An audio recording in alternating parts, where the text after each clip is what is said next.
There is something that nobody can prepare you for in the pro dance space and in life, and that is rejection.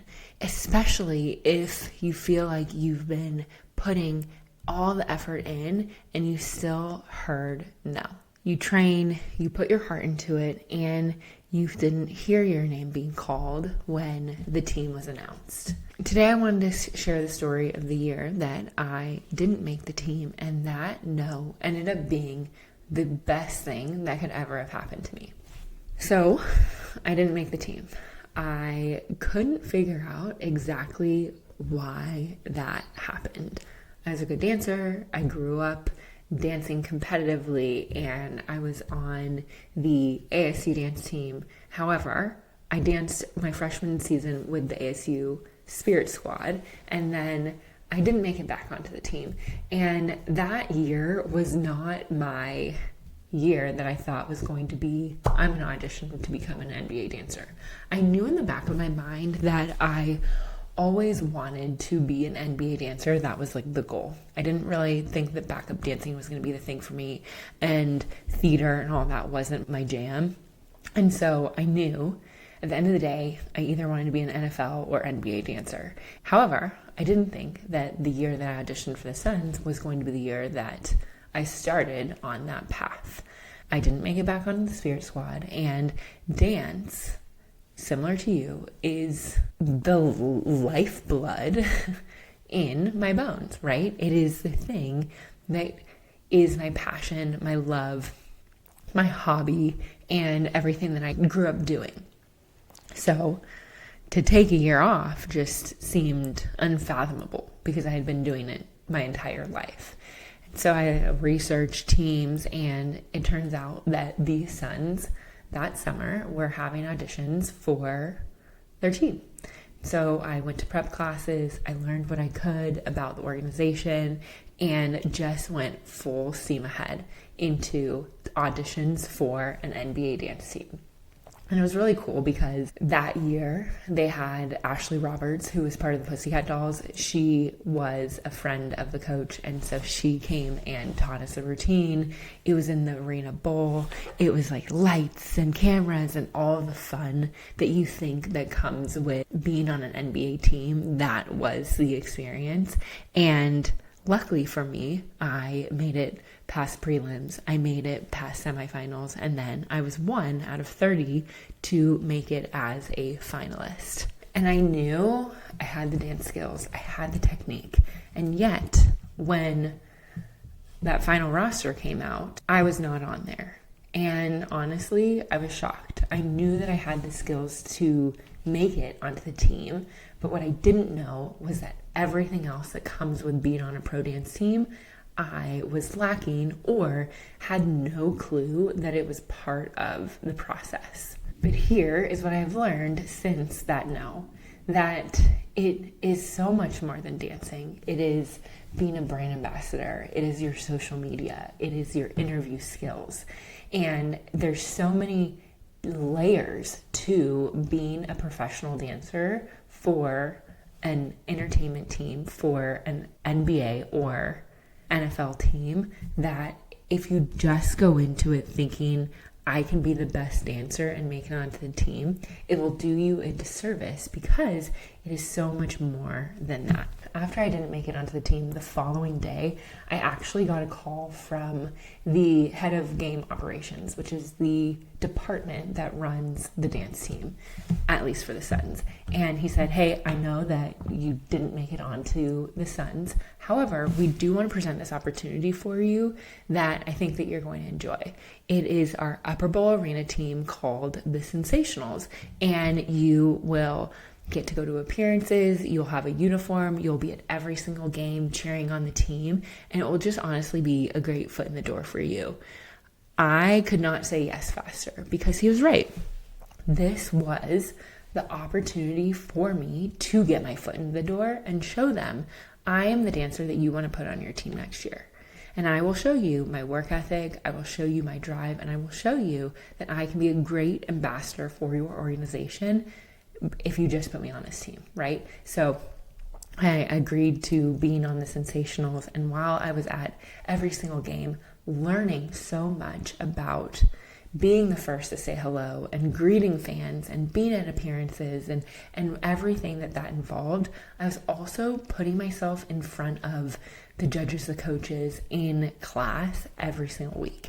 And that, I think, was important to learn the styles that I was maybe deficient in, and also be able to get feedback from someone who is on the judging panel on these teams, right? And so not only was I showcasing my ability to be on a team, I was also showing my dance abilities as well, and how I was coachable and moldable. And that year was honestly so amazing. I became their go-to girl for appearances, and they knew that they could rely on me for being that brand ambassador, right? However, when I auditioned for my veteran season, I didn't make it back onto the team. So 2 days later, I packed up a bunch of my clothes, drove back home to the Bay Area, and auditioned for the Golden State Warriors. And between the time of being told no to the time of the Warriors auditions, there was maybe like a couple weeks or a month. And that was where I was able to get really tangible, personalized feedback that allowed me to show up as the dancer that they were looking for, that maybe the Suns just like never told me that I was doing wrong or things that I can improve. I thought because I wasn't told of the things that I needed to improve that I was fine. However, the judging panel and the coaches felt differently. And so while I was training for Warriors auditions, I was able to get that personalized feedback from the coach at the time. And so it allowed me to go further faster in such a short amount of time and be able to show up like the dancer that they were looking for. And spoiler alert, I made the team.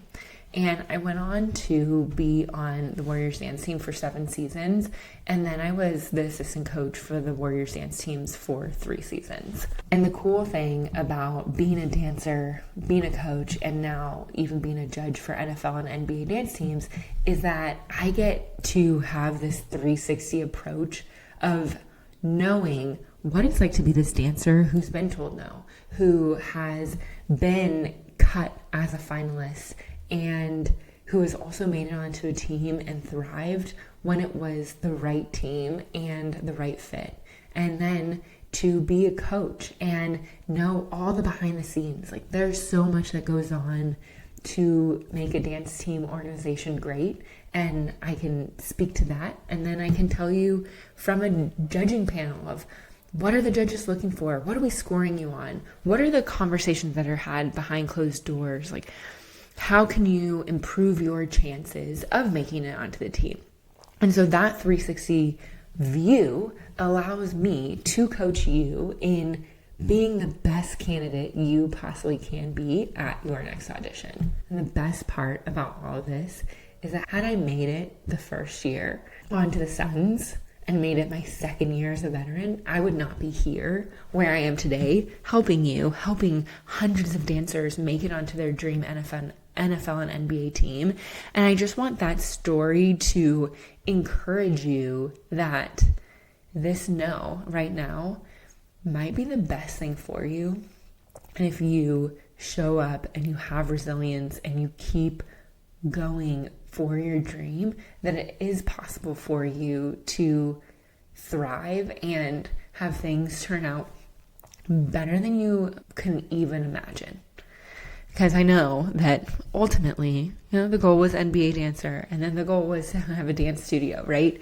And I have kind of both. I am teaching dancers and talking about dance all day, every day, which is my favorite thing to do. And so having your dreams come to life in a new and different way than you could have imagined for yourself, that is what I do for you. Is as your coach, I have these dreams for you as well as you have your dreams.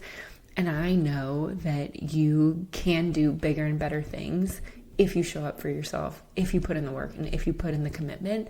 And so having a coach on your side is so, so important to get you to that next level, whether it's professional or if it's in dance, and just having someone who's in your corner, I think is one of the most important things. If you're listening to this right now and you didn't make it onto your dream team, I want you to hear me when I say this.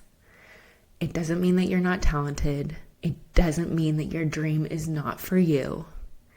It just means that you are meant to learn in this season, because sometimes that no is setting you up for a yes that could be the greatest yes possible for you. That year that I didn't make the team taught me how to become the dancer, the woman who did. And that ultimately changed everything for me. And if you've been in this position where you've made it to semifinals or even finals and you are wondering why you didn't make the team, that is exactly why I built the Cultivate Code. You might not get feedback from the coaches or judges. You can get feedback from a former coach and current judge, and that is exactly what I want for you. Inside our programs, it goes beyond just choreography. We teach confidence and presence and polish and what it takes to stand out ultimately at a pro level audition. And it's honestly the same things that I had to learn the hard way, and now you get the easy way because I've done it before. And you now have a roadmap of how you can continue to show up and get 1% better every single day. And if you're ready to stop guessing and start growing, I encourage you to join my free workshop. It is the 3 secrets to audition success. And you can go to cultivatecode.co/3secrets. I'll leave the link below in the show notes. And if you are like, hey, I just am ready to jump into a program right now, you can apply to join one of our programs, and you can go to cultivatecode.co/join. And I would love to talk to you and figure out what the best fit is for you. If you enjoyed this episode and you feel like there's someone that you know needs to hear this, please share it with them and make sure that you subscribe to our YouTube channel and podcast so you can get notified the next time that we release an episode. I'll talk to you soon.